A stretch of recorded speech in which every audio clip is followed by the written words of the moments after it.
Did you see it? There, I'm sorry. I apologized sincerely to her. What I'd accidentally seen was running through my mind. She looked as if she were about to cry, and I felt awful about it. But unfortunately, the image in my head was not going to fade away. What I had seen of her had a significant impact on me. My name is Taylor Mason. After graduating from university, I joined the workforce like any other newbie. There was still a lot for me to learn at work, and to top it off, my boss was a hardcore jock. I was often scolded for repeating the same mistakes every day. "Hey, Mason, you've made another data entry error. How many times is this now?" "I'm sorry. I was the worst performing member among my peers. I had always been bad at managing multiple tasks, which led to me making more mistakes when there's a lot to do.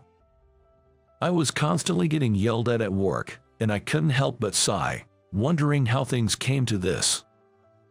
In university, all I had to do was understand the lecture content, so my grades were good. I thought I'd be able to manage in the real world too, but I was wrong. In reality, I was just a bottom-tier employee who kept making mistakes, and I was starting to despise myself. One day, carrying all these feelings, I bought a microwave dinner from a convenience store on my way home from work. I simply didn't have the energy to cook for myself. I usually got home late at night. And since I lived in a small apartment, there was rarely anyone around. As usual, I opened my apartment door, and that's when it happened. Meow. A cat came up to me. The fur was too clean for a stray, and the cat seemed used to people. This apartment allows pets, so it might belong to someone, but where did it come from? As I was wondering about this, the cat sauntered into my apartment through the open door. "Hey, you can't just go in.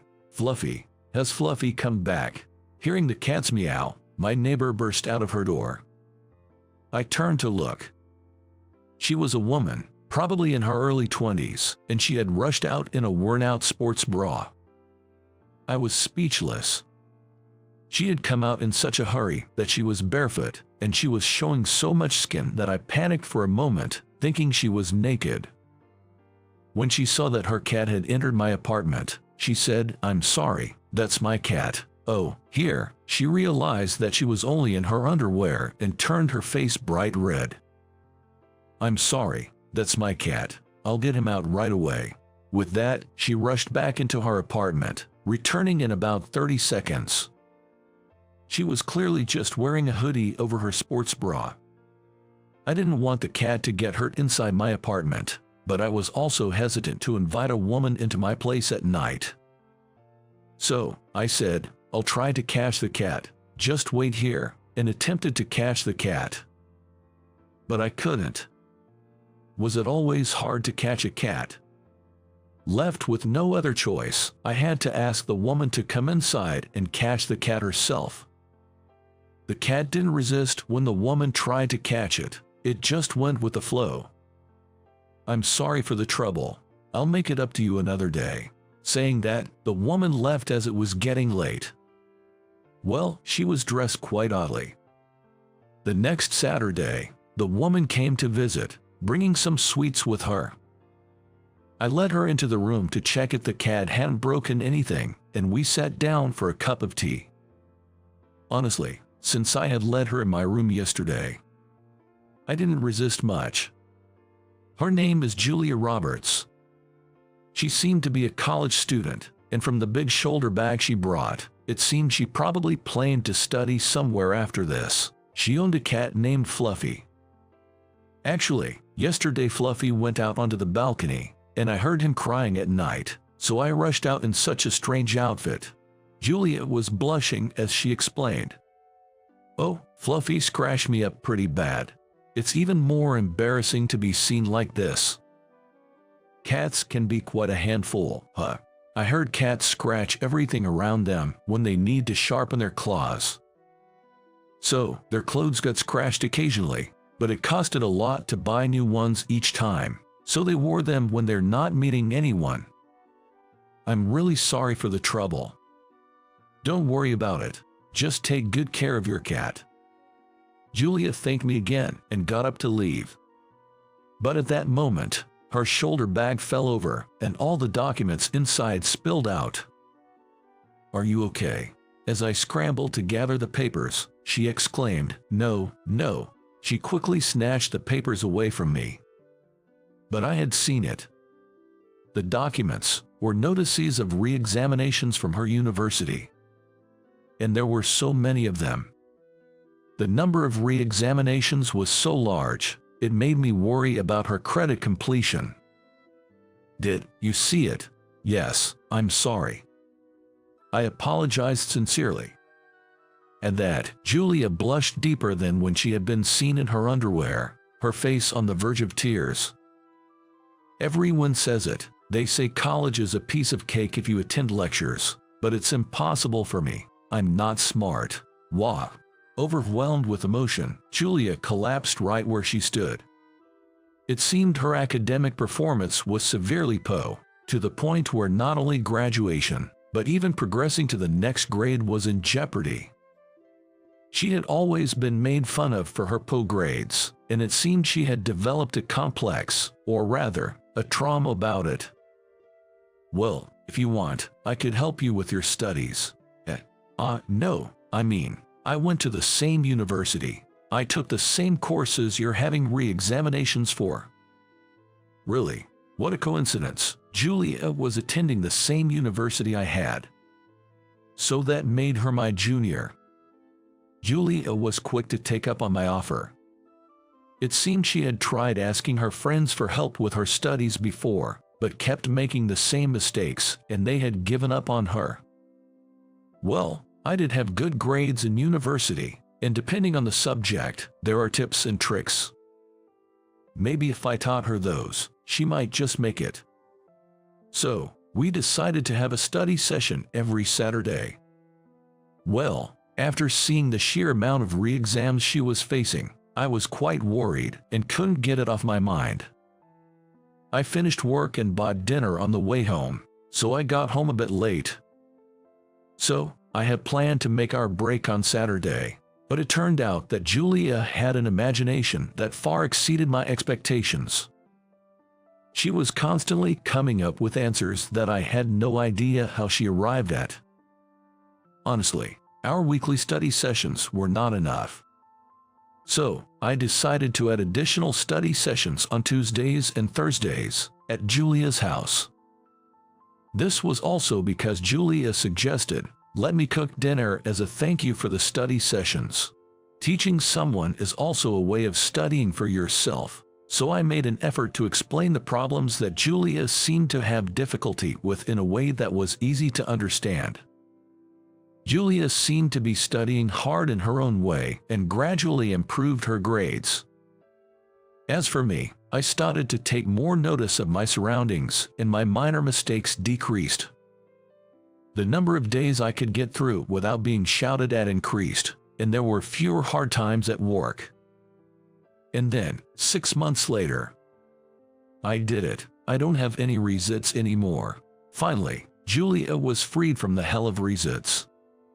Julia was able to understand the lectures after 6 months of study, and she no longer needed my help. It felt a little lonely, but I should be genuinely happy for her growth. Well done, you worked really hard. If you don't understand something, tell me, okay? Yes, thank you. The study meetings ended with that, but the habit of meeting for half a year didn't just disappear. So, I had the chance to eat Julia's dinners occasionally, and I also invited her for meals. We also talked about things like what kind of company to work for and other life advice. A few months passed like this, and Julia was able to move up a grade. I was thinking of giving her a present to celebrate her advancement. Just as I was thinking about this while heading to work, there was something on my desk. It was a document, but not just any document. Personnel change, and I'm the assistant to the president. I was dumbfounded by the document informing me of an unexpected personnel change. Suddenly, my boss patted my shoulder and I jumped. "The president is calling for you. Follow me." With that, my heart was about to jump out of my chest. What did I do? I desperately tried to remember, but I couldn't think of anything. I made my way to the president's office with a stiff body. There were guests in the president's office besides the president. It seemed that I had been called to the president's office because these guests wanted to see me. "Sorry for calling you all of a sudden. These are the owners of Roberts Inc., our business partners." Introduced by the president, I bowed my head. "Wait, Roberts? That's the same surname as Julia. What a coincidence." As I sat on the sofa as directed, the Roberts couple smiled at me. "Nice to meet you. We are from Roberts Inc. No, let's leave the title aside. We came here as parents to thank you and ask you a favor," the president of Roberts said to me. I was completely lost for words and just stared blankly. "Actually, the Julia you've been tutoring is our daughter. We heard that she was able to move up a grade thanks to your help. Thank you so much." No, it was all thanks to Julia's efforts that she was able to move up a grade. So, it turned out that Julia was the president's daughter. I had no idea. I was just surprised. According to Mr. Thompson, the CEO, Julia had her pride and wanted to fend for herself without depending on her parents. It seemed that she started living on her own because of this. "I heard about you from my daughter. I wanted to express my gratitude for everything you've done for her, and I apologize for the inconvenience, but would you please continue to help her with her studies," he said. With these words, both the CEO and his wife bowed deeply in thanks. What? Please lift your heads," I protested. Being shown such respect by the CEO, a man like me, just an ordinary employee, felt quite awkward. After a few insistences, they finally raised their heads. Apparently, Julia had always had bad grades since she was young. She had received tutoring from various people, but it seems the only one who could make a real difference was me. Julia trusted me, and the ridiculous personnel change that made me the CEO's secretary happened so that it would be easier for me to adjust my work schedule. Our CEO was quite capable, so he didn't need an assistant. His permission allowed me to go to Julia's place at any time. In other words, I don't have any right to refuse. But why did the CEO go to such lengths? Was it simply because he valued this business relationship that much? Actually, we've been friends since we were kids. You know, the so-called best buddies. I've known Julia since she was a little girl, and I've been as troubled as anyone else by her academic performance," he revealed. Because I seemed puzzled, the CEO was kind enough to explain our relationship. Apparently, when Julia was in high school, the CEO used to supervise her studies. She managed to pass her college entrance exams, but it seems she ended up in a sort of remedial hell. Of course, my salary remained the same even though my department had changed, so it's a win-win situation for me, or so it should be. However, this lack of a right to refuse showed me the frightening power that adults with authority hold. And so, it was decided that I would be taking care of Julia, approved by both her parents and the company. Julia's academic performance has improved slightly, but I can't let my guard down. She seemed to have received a failing grade in a new course she started right after advancing to the next grade. "Your assistance again would be much appreciated." "Likewise," I responded. Julia looked a bit embarrassed, but I felt rather glad to have this connection with her. In this way, I supported Julia, and was sometimes supported by her, and before I knew it, Julia is now my wife. You never know what life has in store for you. Who would have thought that the college girl I saw in her underwear the first time we met would become my wife? But it seems Julia is still hung up on the mountain of remedial notices, more so than the fact that I saw her in her underwear, playfully telling me to take responsibility for that time as she asks me to help her study. Though the studying she was referring to now was not academic learning, but rather business manners and other basic knowledge for working adults. The CEO was also delighted. Who would have thought that Julia would grow so much? He's an amazing person who single-handedly started the company and continues to grow it. The level of the Harpo performance that even such a CEO struggled with. I still don't know about Julia's past grades, but it seems it's better not to know about it. That's how I'm happily living my life now. But when I really think about it, the catalyst for me discovering Julia's retake notices was when Fluffy wandered into my room. In that sense, I should really be thankful to Fluffy for dropping by my room. Meow. The Cupid of our love spent another day curled up under the sunshine. Man, that was a close call. On the night my wife told me she wanted a divorce. By tomorrow, we won't be husband and wife anymore. Thinking about that, I can't help but feel regretful. My name is Robert Johnson, 50 years old. I've lived for half a century, but right now, I'm undoubtedly facing the biggest crisis in my life. Right in front of me, on the familiar living room table, there is a divorce paper. And all the blanks where my wife, Catherine, is supposed to fill out are already filled in. She sprung the news of the divorce on me one morning, after we've shared 23 years of life together. At first, I thought I must be dreaming or still half asleep. What is this? Some kind of joke? Do I look like I'm joking? But Catherine had a serious look on her face. Catherine meant it. The moment I realized that, I panicked. Because I couldn't for the life of me understand why she'd want a divorce. Of course, I love Catherine and I haven't cheated on her. It doesn't seem like she's found someone else, either. Catherine, crying softly, started to explain the situation to me. The reason for the divorce was the relationship with my mom, the mill. I knew that there was a mildew issue. My mom had always had a grudge against Catherine because she only had a high school diploma. Listen, you should go to college.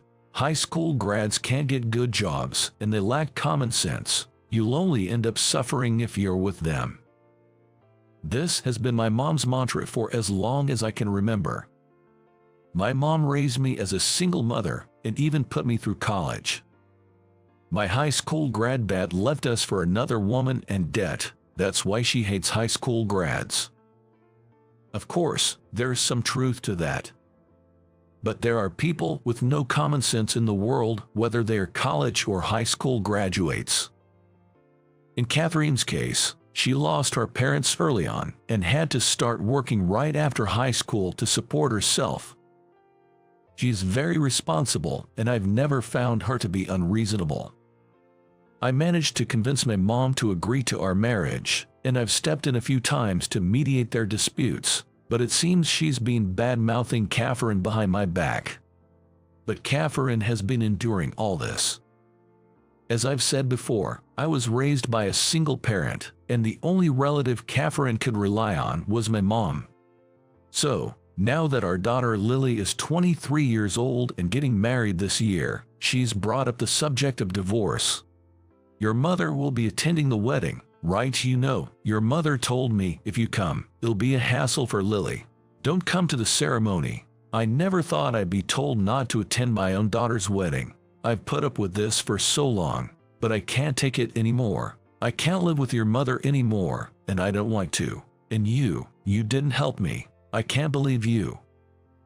So, you're saying you hate me now?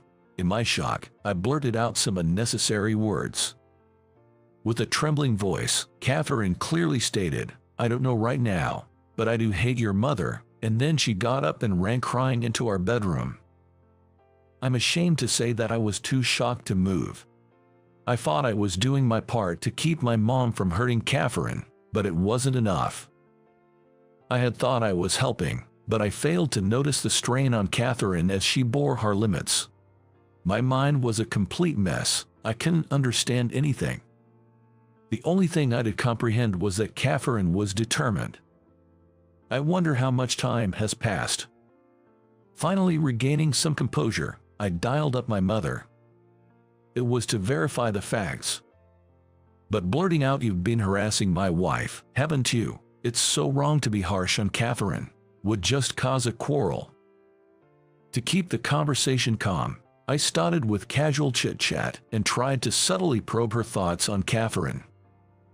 However, all she said was, "Catherine seems a bit out of touch. I wish she'd pull herself together," without making further comments about Catherine. Whether she was skillfully hiding something or just oblivious, I couldn't figure it out over the phone. What should I do? I was racking my brain, looking at the divorce papers. "Dad, are you okay?" It was Lily who approached me. I tried to quickly hide the divorce papers, but she said, "So Mom has finally made up her mind, huh?" It seemed like she had already figured out what was happening. "Finally, did you know that Catherine wanted a divorce?" She didn't tell me directly, but I knew she'd been enduring a lot. Apparently, Lily had been recording my mother's harassment on her phone. She seemed willing to let me hear it, raising the volume to the max. "Catherine, haven't you cleaned again? You're a stay-at-home mom. You should do it every day. Seriously, you're hopeless." It seemed like this was what my mother had suddenly said to Catherine when she visited. "I'm sorry, Lily has a fever, so I thought it'd be better to keep the noise down." Lily has a fever. That's what happens when you live in a dirty environment. This just shows the importance of daily cleaning. Listening to this, I felt genuinely disgusted. While what she said was not wrong, there was an irritating, nagging, and unpleasant feel to it. Another recording started with my mother yelling at Catherine as she was preparing dinner. "What's with this bland food? Are you serving such awful meals to Johnson and Lily? Well, isn't it better to have less salt? It's healthier." Lily, indeed, too much salt is bad, but too little is just as harmful. This can wreck your health. I recall my mother visiting every 3 to 4 days. I can't believe Catherine had to put up with such constant nagging at least twice a week. As I stood there in shock, Lily sighed and said, "Mom has been enduring this all along. She loves you, Dad, and she knew how much you valued Grandma. But I'm sorry, I really hate Grandma. I don't want her at my wedding." Well, that makes sense. Even I would want to avoid someone as nagging as this in my workplace. But, while you can avoid or quit your job to escape such a situation, you can't do the same with your in-laws. I permitted my mother to frequently visit as I thought she was happy about her first grandchild and could be of help to Catherine. However, if such conversations occurred repeatedly, I can understand why Catherine would want to leave. There were several instances of overstepping that I reprimanded my mother for, and I thought she had improved. But the truth was, I couldn't protect the person I loved. I felt extremely regretful and sad. If making Catherine unhappy is inevitable, maybe it's better if we part ways, I muttered under my breath, and at this, Lily's expression hardened. "What did you promise God, Dad?" At her words, I tilted my head in confusion, only to see Lily's expression grow even more stern. "I might be a woman, but I want to support my future husband forever. He promised to protect me for the rest of his life. He even told you the same thing when he met you, didn't he? Aren't you supposed to protect Mom? Mom is also at fault here. You don't understand unless things are spelled out for you. Communication is so important, really. Right now, Mom has no allies, Dad. Think about it." Lily said this calmly, then left the room. Her retreating figure overlapped with that of Catherine. When I decided to marry Catherine, I resolved to protect her at all costs. But now, Catherine is trying to distance herself from me. She's crumbling, trying to isolate herself. I stood up and took out the wedding ring that had been tucked away in the back of the dresser. We had kept it safe so as not to lose it during our busy work and parenting lives. It was worth 3 months of my salary at the time. Even though we hadn't worn it in a long time, the 2 rings retained their original shine and were still as beautiful as ever. The image of Catherine walking down the aisle with this ring on, I could never forget. Still unable to accept the idea of divorce, I decided to have another discussion with Catherine and headed to the bedroom. Upon entering, I found Catherine sitting on the bed with an awkward expression. "Do you have a moment to talk?" I suggested in a calm voice. Catherine, probably feeling guilty about suddenly pushing for divorce, agreed to talk. And I started by apologizing to Catherine first. With such intensity, it's like I'm ready to get down on their knees and beg. "I'm so sorry about what my parents did. I'm sorry I didn't notice. You must have been considerate of me because I lost a parent." When I looked up, Catherine had a complicated expression. "Do you really want to divorce me, Catherine?" I asked, my voice shaking. If Catherine was adamant about it, I couldn't force her to stay. But upon hearing this, Catherine started crying again. "I don't want to divorce you either, but it's impossible. I've reached my limit," she shouted, bearing her emotions. "I'm not good at cleaning, and no matter how hard I try in my own way, I'm always criticized and talked about as if I'm a failure. It's unbearable. I even purposely made my food bland for your elderly mother, considering her age. But she doesn't notice it, no matter how much I hint at it. If I state it clearly, I'm accused of not showing respect to elders." Catherine's screams continued for some time as her long-accumulated frustrations exploded. By the time she finished talking and calmed down, she was bowed down as if burned out.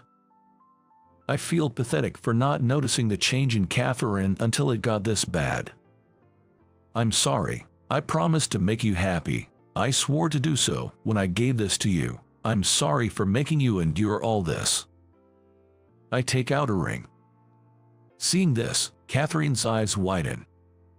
"You are not a failure. You're my wonderful wife. Right after we got married, you gave birth to our daughter, Lily. I appreciate just that, but when I was flustered with the unfamiliar child rearing, you slapped me on the ass and scolded me. 'Pull yourself together,' you said. That really hit home, but because I was so careless, I lost my wedding ring and caused a big commotion. Lily was crying a lot at night, and I dropped the ring while walking around the house holding her, looking for it everywhere. It ended up being left on the living room table. That was pathetic. I remember participating in the relay race with Lily at the elementary school field day and falling down hard. Everyone laughed." "Oh yeah, I remember that happened." They didn't have to laugh that much, did they? I had never seen anyone do a full rotation in the air and fall. You became a legend at the elementary school. As we reminisce while looking at the ring, a small smile returns to Catherine's face. For Catherine, our family memories have not turned into painful things when she looks back. That alone made me feel at ease. Right now, in Catherine's heart, the desire to be away from me is stronger than those memories. I was stupid not to notice that she was pushed so far. I handed Catherine a divorce paper. "I know it's presumptuous, but I swore to God to protect you. Please, can you give me another chance? If it doesn't turn out to be the best outcome for you, you can submit this at any time." My name and signature are already on the divorce paper. If this is submitted, Catherine and I will become strangers. But if you could give me another chance, would you accept this ring again? I knelt down and offered the ring to Catherine. This is the pose I took when I proposed to Catherine. It seemed like Catherine remembered that too. Silence followed for a while. The silence, which felt incredibly long to me, eventually ended. "I will trust you just this one more time. But this is really the last time." She held out her hand. It seemed like a reluctant response, as if she had lost a battle of wills with me. Whether it's out of mercy or pity, it doesn't matter. The fact remains that I've been given another chance. When I put the ring on Catherine's finger, it just barely fit. I couldn't help but laugh. It barely made it, and my eyes began to well up. That's right, we've been together for a long time, long enough to change the shape of our hands. I don't want it to end here. The next day, I headed over to my mother's place. Mom, I'm gonna be honest with you. I heard everything you said to Catherine, all recorded. Lily said she doesn't want you at her wedding. And that, Mom looked truly shocked. I am indebted to her for raising me, but the ones I have sworn to protect for life are not my parents, but Catherine and Lily. Did you feel shocked just now? That's what you did to Catherine. Why did you do that to her? Because she only finished high school. Just because she's a high school graduate, you deny all of her worth. You never listen to anyone when you've set your mind to something, and it's gotten worse as you've aged. If this continues, I can't let you meet my family anymore. As I said this sternly, Mom dropped her head. With a feeble voice, as though squeezing the words out, my mother opened up. You might not believe me, but I was truly happy when Catherine came into our family, as if I had a daughter of my own. I wanted her to learn my way of doing things, which is why I think I was strict with her. She didn't know many things, and I thought she would embarrass herself as she was. I was hard on her, considering that she lost her parents and didn't have a chance to learn. It's natural she couldn't do many things, but I only kept criticizing her. I know, as her male, she couldn't voice out her opinions. Why couldn't I be more kind to her?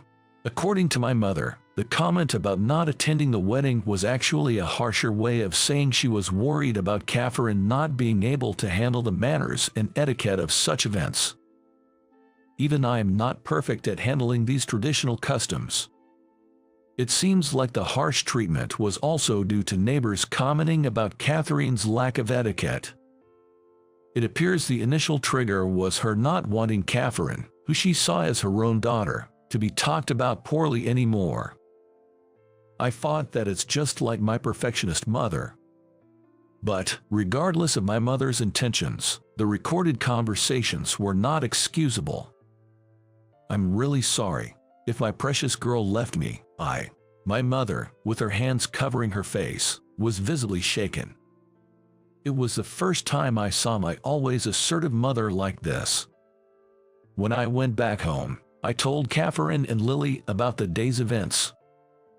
Both of them had complicated expressions, but we concluded that we would try to understand and get closer from now on.